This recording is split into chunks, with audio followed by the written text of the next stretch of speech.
मुंबईत आज सकाळपासूनच पावसानं दमदार बॅटिंग करायला सुरुवात केलेली आहे आणि आपण पाहतोय सगळीकडे आता पाणी साचायला सुरुवात झालेली आहे। मी सध्या मुंबईच्या चेंबूर परिसरामध्ये या ठिकाणी सुद्धा आता पाणी भरल्याची घटना आपल्याला स्पष्टपणे पाहायला मिळते आणि ज्याने गाड्यांचा जो वेग आहे तो सुद्धा मंदावलेला आहे। ही सगळी दृश्य आपण या ठिकाणी पाहतोय कशा पद्धतीने या ठिकाणी पाणी साचलेलं आहे आणि या पाण्यातून मात काढताना आपल्याला गाड्या सुद्धा जाताना स्पष्टपणे पाहायला मिळतात। ही सगळी दृश्य आपण या ठिकाणी पाहतोय, पाणी साचलेलं आहे, वाहतूक पोलीस मार्ग काढून देण्याचा प्रयत्न करतात आणि ही सगळी दृश्य जर पाहिली तर आपल्या लक्षात येतं की मुंबईमध्ये सध्या जोरदार पाऊस झालेला आहे आणि सखल भागांमध्ये आता पाणी साचलेलं आहे। एखाद्या नदीचं स्वरूप या संपूर्ण परिसराला प्राप्त झाल्याचं चित्र स्पष्टपणे पाहायला मिळतंय। मेट्रोचं काम सुरू आहे आणि दुसरीकडे आपण पाहतोय की मोठ्या प्रमाणामध्ये पाणी साचलेलं आहे आणि हे पाणी नेमकं कधीपर्यंत या ठिकाणावरून हटणार हा सगळ्यात महत्त्वाचा प्रश्न आहे।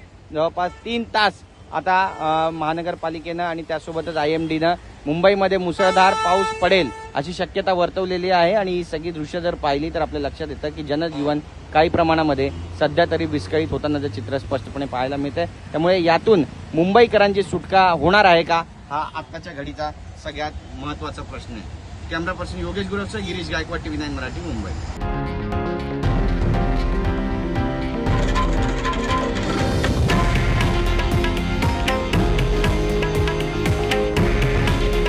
हे आहे देशातील नंबर 1 न्यूज नेटवर्क आणि आपण पाहत आहात TV9 मराठी। काळजी तुमची, हित महाराष्ट्राचं।